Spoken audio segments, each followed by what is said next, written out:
Hyderabad Kings और मुल्तान सुल्तान के माबैन खेले जाने वाले मैच में आज एक बहुत बड़ा टोटल हैदराबाद किंग्स ने बोर्ड के ऊपर लगाया। और ऐसे लग रहा था कि ये शायद हैदराबाद की फ्रेंचाइज नहीं खेल रही जिसने पिछले दो मैचेस खेले थे। और हमने पिछले दो मैचेस के अंदर हैदराबाद किंग्स का हाल देखा था कि महज 130 तक दोनों मैचेस के अंदर ये जा सके थे और बासानी वो मैचेस हारे। लेकिन जहाँ पे उन्होंने जब 225 रन्स का एक बहुत बड़ा टोटल बोर्ड के ऊपर लगाया तो उस टाइम पे हैदराबाद के फैंस के अंदर एक उम्मीद की किरण जगी थी कि उनकी टीम इस मैच को जीतेगी और यहाँ से अपनी कैंपेन का आगाज़ करेगी और यहाँ से आगे वो मैच जीतना स्टार्ट करेगी, बुनियाद रखेगी। लेकिन जब बात आती है, बारी आती है बाद में मुल्तान सुल्तान के बैटर्स की, तो कमाल करके रख दिया स्टीव स्मिथ ने। जिस तरह से ओपनिंग स्टैंड दिया और फिर उसको आगे लेके चले साहिबजादा फरहान, क्या कमाल सेंचुरी उन्होंने स्कोर की। और अब तक वो T20 क्रिकेट में 9 सेंचुरीज लगा चुके हैं इस टाइम तक। इससे पहले हमने देखा वर्ल्ड कप के अंदर 2 सेंचुरीज वो लगा के आए और जहाँ पे 1 सेंचुरी। क्या कमाल परफॉर्मेंस और एंड टाइम तक खड़े रहे और मैच को फिनिश करके आए छक्के के साथ। कमाल बैटिंग थी साहिबजादा फरहान की। और जितनी दाद दी जाए कम है। तमाम बैटर्स ने कमाल पारियां खेली, जिसमें शान मसूद की बात करें, उन्होंने 29 रन बनाए 16 बॉल्स के ऊपर। 11 बॉल्स के ऊपर 23-24 रन जो हैं वो अभी जो लास्ट टाइम पे बैट्समैन आए उन्होंने किए, अरफात मिनहास।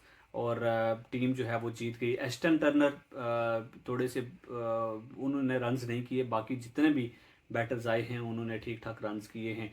हैदराबाद किंग्स की अगर बात करें तो अच्छा स्टार्ट उनको मिला था। साइम अयूब 20 बॉल्स के ऊपर 27 रन्स बनाने के बाद स्लो बॉल पे आउट हुए थे पीटर सिडल की।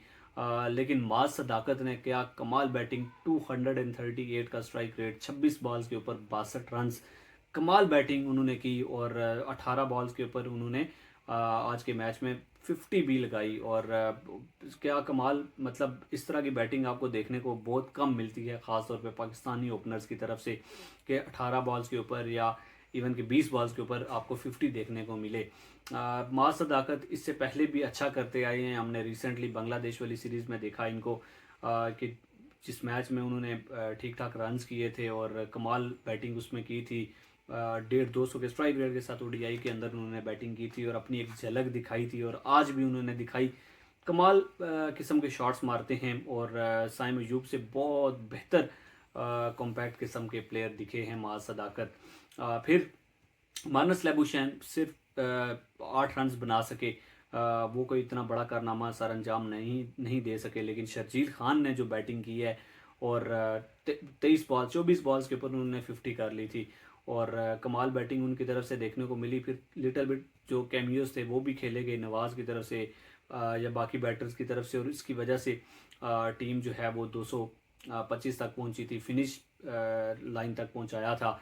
इरफान खान न्याजी ने, उन्होंने भी कुछ क्विक रन्स एंड के ऊपर आके लगाई। लेकिन हैदराबाद किंग जब बॉलिंग की बात आती है तो फिर ये बिल्कुल माठे दिखे। अगर देखा जाए तो मोहम्मद अली हर मैच के अंदर ये रन मशीन बने होते हैं। आज भी इन्होंने 40 रन आज भी कंसीड किए 3.4 ओवर्स के अंदर। बाकी तमाम तर बॉलर जो थे वो ठीक ठाक इकॉनमी के साथ उनको मार पड़ी है। तीक्षाना 10 की इकॉनमी के साथ उनको मार पड़ गई। फिर अगर दूसरी तरफ देखा जाए तो मार्नस लेबुशेन ने भी आज ओवर किया, 2 ओवर्स के अंदर उन्होंने 32 रन कंसीड किए। फिर दूसरी तरफ अगर देखा जाए रायली मैरिडेथ अच्छे, मतलब इनके मेन बॉलर समझे जाते हैं, शुरू के ओवर्स आगे डालते हैं, उनको ठीक ठाक मार पड़ गई। मतलब किसी की भी यहाँ पे बचत नहीं हुई है। और जब भी आप बॉलिंग करते हैं और आप अगर इतना बड़ा टोटल है और आपकी 7-8 से ऊपर की इकॉनमी है तो फिर बहुत ज़्यादा मुश्किल हो जाता है। 37 रन कंसीड किए एक आध बॉलर को, अगर इतने रन पड़ जाते हैं तो फिर भी अगर बाकी जो बॉलर्स हैं वो अगर 4 ओवर्स के अंदर 10-12 की इकॉनमी के साथ अगर मार खा के आ जाते हैं तो फिर आपको यहाँ पे रन जो हैं वो रोकने बहुत मुश्किल हो जाते हैं।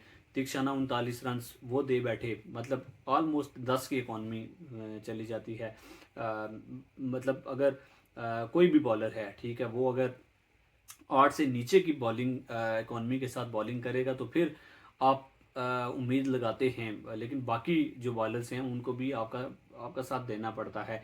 और इस तरह के टोटल्स के अंदर फिर आपको ऊपर से विकेट्स लेने पड़ते हैं। और देखा जाए तो हैदराबाद की जो बॉलिंग है वो बहुत ज़्यादा ख़राब दिखी है, क्योंकि शुरू में इनके जो बॉलर्स हैं वो आके विकेट्स नहीं ले सकते हैं पावर प्ले के अंदर, और उसकी वजह से इनको खमियाजा भुगतना पड़ता है।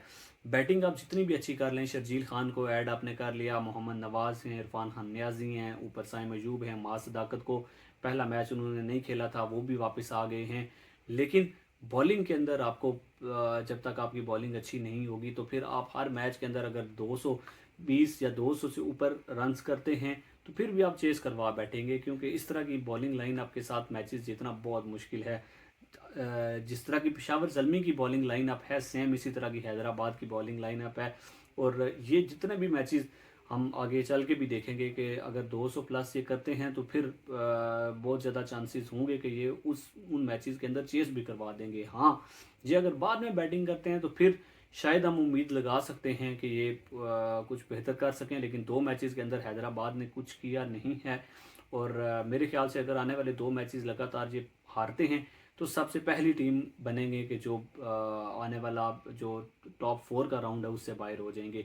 इंशाल्लाह मिलेंगे आपके साथ नेक्स्ट वीडियो में, तब तक के लिए आपसे इजाज़त चाहूँगा। दुआओं में याद रखिएगा, अपना बहुत सारा ख्याल रखिएगा। अल्लाह हाफिज़।